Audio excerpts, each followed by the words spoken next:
이제 우주과학에서 1969년도에 달나라에 안스트롱을 보냈잖아. 이러다가 그게 우주로 맞을 그게- 확률이 없어. 그러면 아직 기상청이 이 확장해 나갈 영역이 굉장히 많이 남았네요. 여쭤보겠습니다. 저건 좀 매우 높죠. 자, 올라와야 조금 더 되겠는데. 치고 올라오시죠. 근데 사실 거기까지가 오로라 층인데요. 기상청에서 앞으로 오로라까지 관측하신다는 얘기는 아니시죠? 예보는 기상과학을 통해 과학적으로 예측을 하는 건데요. 예측이라 하면 말 그대로 불확실성을 가지고 있죠. 그러면 모든 과학이 불완전한 걸까요?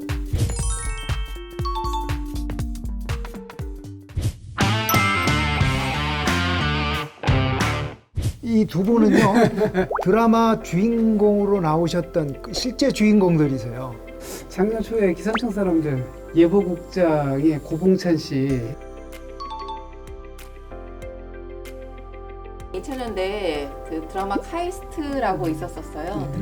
강성현 배우님이 맡으셨던 민경진 역할이었는데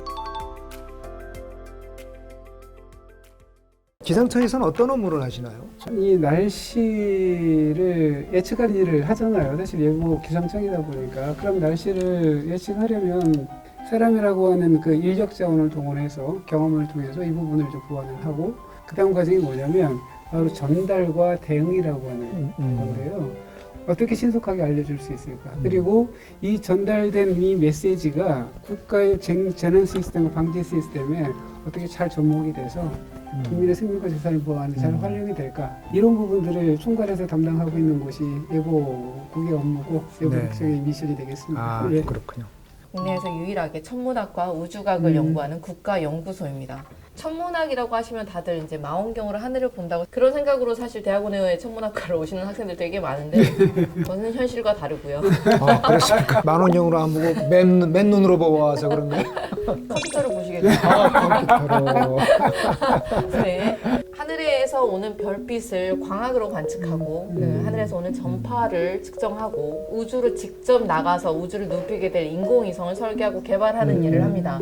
그래서 광학천문본부가 있고 전파천문본부가 있고 그리고 네. 제가 속해 있는 우주과학본부가 있어요. 네. 우리나라에서 만든 인공위성에 올라가는 음. 광학 탑재체들을 만들어 왔습니다. 지구에 영향을 미칠 수 있는 현상들을 지구의 적에 대해서 관측할 수 있는 관측기, 아하. 탑재체를 만드는 일이 제가 네. 주로 하는 일입니다.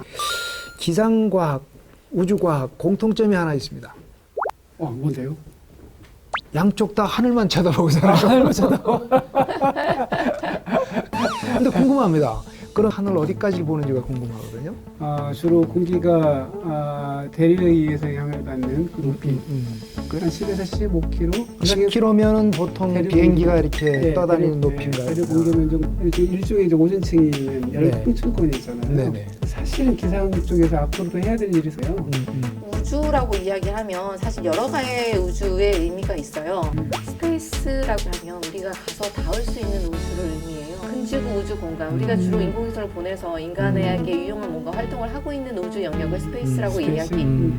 유니버스라고 이야기를 하면 훨씬 더 먼 은하, 우주의 시작부터 시작해서 그 진화, 모든 은하, 그 사이 공간들 모두 다 포함하는 네. 유니버스라고 이야기하고 코스모스라고 이야기하면 거기에 들어가 있는 항몬까지 해서 인문학적인 개념을 포함할 때 코스모스라고 이야기를 합니다. 저는 내가 가서 볼 수 있는 현장 관측이 가능한 스페이스를 다루는 사람이고요. 그리고 또 기상과 지금 우주의 경계에 대해서는 항문학적인 라인이 있어요. 칼만 라인이라고 해서 고도 100km 항공이에요. 그러면 아직 기상청이 이 확장해 나갈 영역이 굉장히 많이 남았네요. 그래, 아까 성층권까지 해도 30km라고 하셨는데 네. 100km면 조금 더 70km. 올라와야 되겠네. 조금 더 치고 올라오시죠. 오로라 층인데 그렇군요. 우주 날씨 이야기라는 책을 쓰셨잖아요. 저도 재밌게 봤는데요. 날씨라는 걸 쓰, 날씨. 기상청이 여기를 굉장히 침범했어요. 기온, 습도, 강수량 네, 뭐 그런 이렇게 거죠. 해서 3요소 네. 뭐 이렇게 했던 우주 날씨에도 그러면 3요소가 뭐 있습니까? 그렇죠. 네.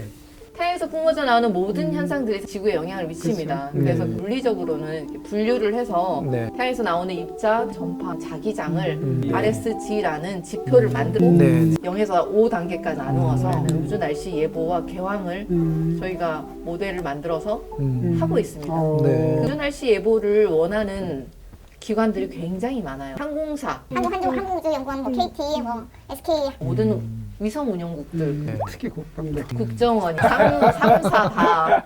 그러니까 예를 들면 음. 미사일을 레이더를 유도하면서 이렇게 보는 중인데 그 신호를 전파 신호를 외부에서 제밍을 해도 그렇죠. 신호를 잃어버리게 된다고. 그게 외부에 의해서 일어난 현상인지 그렇죠. 자연 현상인지 아. 파악하는 게 제일 먼저 할 일이지. 예. 그래서 네. 뭔가 잘 안 되면 제일 먼저 천문연구원에 전화 옵니다. 항공연에서도 운영하고 있는데 근데 갑자기 데이터 안 나와요. 얘가 꺼졌어요. 제일 처음에 확인할 일은 우주 이벤트인 그럼 먼저 필터링하고 그렇군요. 다른 요인들 살펴봐야 되죠. 그래서 우주에서 일어나는 모든 일들이 우리한테 영향을 미칩니다. 우리는 전파와 입자, 자기장이 굉장히 민감하죠. 그러면 우주 날씨 요소들이 기상청에서 담당하는 그 날씨에도 영향을 주나요? 기상 현상과 달의 영향인 그렇죠. 거죠. 바람이 불고 그런 건 아닌데요. 이게 태양풍이 있거나 뭔가가 RSG 어떤 그 문제가 발생을 하면 네. 관측기기에 네, 특히 맞습니다. 위성이나 네, 뭐 네. 이런데 전파를 이용하는 전자기를 이용하는 이 파장에 굉장히 영향을 많이 미칩니다. 간접적으로 영향을 네. 받겠군요. 그렇습니다. 예를 들면 이제 비가 온다 하면 우산을 들고 나가잖아요. 내일 우주 날씨가 흐리다. 어떤 준비들을 해야 되나요? 그 우주 날씨도 지금 예보를 하고 있잖아요. RSG 스케일로. 그래서 네. 3단계 이상이면 이제 주의보입니다. 인공위성 같은 경우에는 새로운 우주 방사선, 라디오 전파나 지자기 폭풍 같은 게 올 거란 뜻이거든요. 그런 네. 이벤트가 있을 거라고 예상되기 전날이나 그 직전에는 위성을 세이프 모드로 움직입니다. 안전 모드로. 그러니까 생명 유지를 위해서 전원 켜는 거 빼고 다 끄고 대기하는 거예요. 이벤트가 지나가기를 기다리는 네, 거죠. 은폐하고. 그러면 로켓 발사할 때도 필요해요. 이전 나로나 누리호가 이렇게 올라가지 않습니까? 네네. 올라가다 한 100km까지는 기상청장의 역할이지만 100km 이상부터는 이제 한국천문연구원이 관할을 해가지고 자, 우주에서 무슨 일이 생기는지 제가 우주 날씨 예보를 해드려야 돼. 아, 네.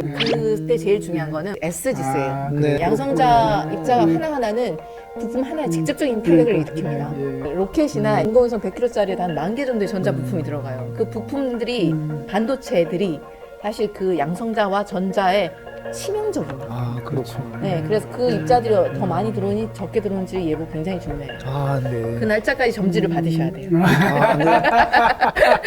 급히 반성 모드로 아닙니다. 잘하고 계셨었어요. 나로호, 누리호 그냥 발사된 줄 알았어요. 계속 취재를 하면서 우주 날씨 그때 취재를 안 했군요. 제가 지상 날씨만 열심히 날씨만, 네, 우리도 제가 계속 했네. 취재를 했었거든요. 지상 날씨 물론 중요하죠. 비 오지 않고 바람 안 부는 것도 중요하고. 천둥번개 안 치고. 네.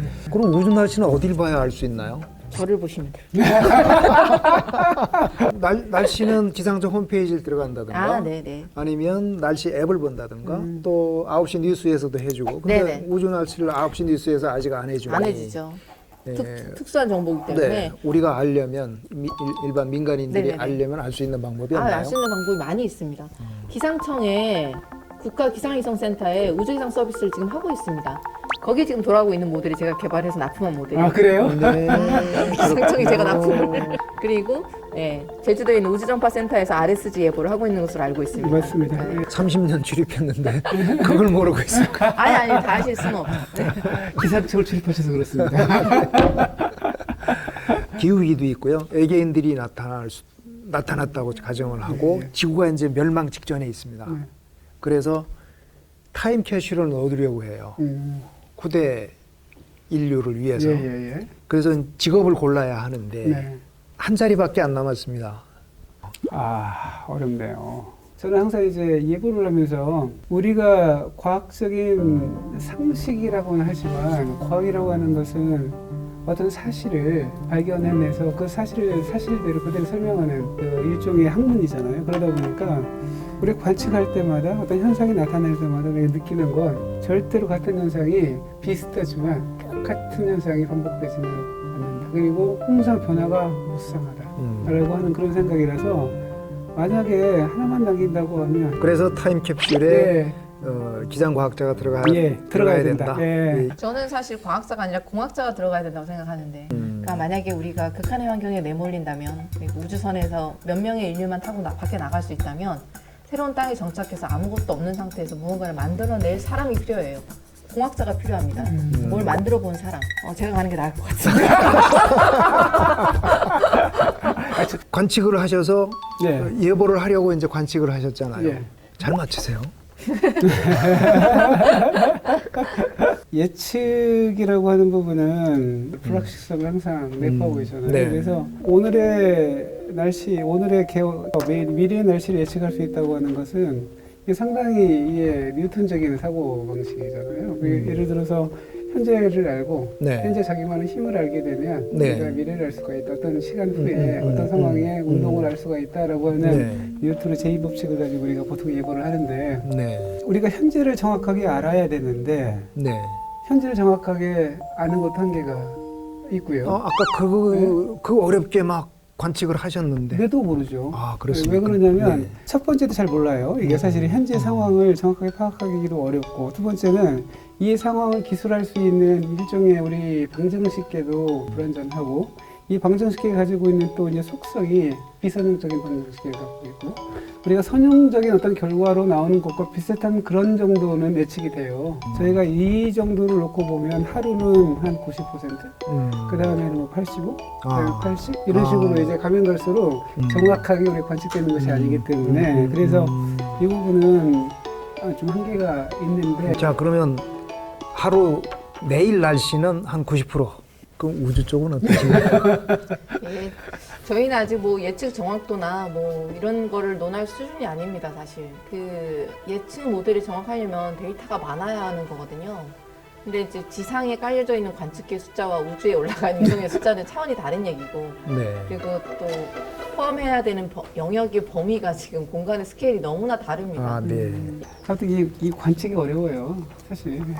관측은 목적이 뚜렷해야 되고 그 데이터에 대한 이 일종의 그 퀄리티도 확보가 돼야 되고 대표성도 있어야 되고 인상적인 게 내일도 정답을 모른다. 이거 몰라요. 사실 그렇죠. 문제를 내면 네. 정답이 있어서 열심히 하면 이 정답에 가깝게 맞추는 거 이게 네. 쉬운 문제인데 우리는 매일 시험을 내지만 시험을 낼 때마다 정답지가 없습니다. 그 내일 가봐야 오늘의 정답이 내일 나오는 거예요. 우리는 이제 단순하게 내일 비 온다 안 온다 이것만 정답으로 이것만, 하는데 그게 예, 아니고 예. 우주 날씨 왜 우리가 알아야죠? 근데 인공위성에 기대고 있는 자료들이 어마어마하게 많거든요. 가장 직접적으로는 그러니까 지상의 전력 배전망을 그러니까 네. 저항이 높아지면 이렇게 전선이 타요. 지하에 깔아놓은 전력망에도 영향을 미치고 발전소 송전원에도 영향을 미치고 그거는 정전이 되면 큰일이잖아요. 네. 지금 요즘 같은 시대에. 네. 그다음에 인공위성이 안 돼도 통신이 안 되면 큰일이잖아요. 그렇죠. TV 방송 안 되면 정말 큰일. 그렇죠, 그렇죠. 운명화된 삶을 살게 되면 될수록 우주에서 날씨가 점점 더 중요해지고 있어요, 사실상. 그리고 반드시 위성 통신이 되어야만 한다는 뜻입니다. 네. 한 분은 기상 관측을 하는데 꼭 위성이 꼭 필요한 그렇죠. 시기가 됐고요. 위성 자료가 우리 기상 예보에 100%가 다 완벽하게 쓰이지를 못하고 굉장히 많은 자료가 일종의 필터링돼서 나갑니다. 이번에 누리호 발사 때 올라가나요? 네네네. 스프레이 뿌리듯이 뿅뿅뿅 뿌려져가지고 위성들 한 군데 모읍니다. 안 느껴지시죠? 네, 안 믿기지는. 아, 막 사기치는 것 같아요. 기상청과 한국과학기자협회가 함께하는 기상청 옆집 과학자들 구독과 좋아요. 함께 해주세요.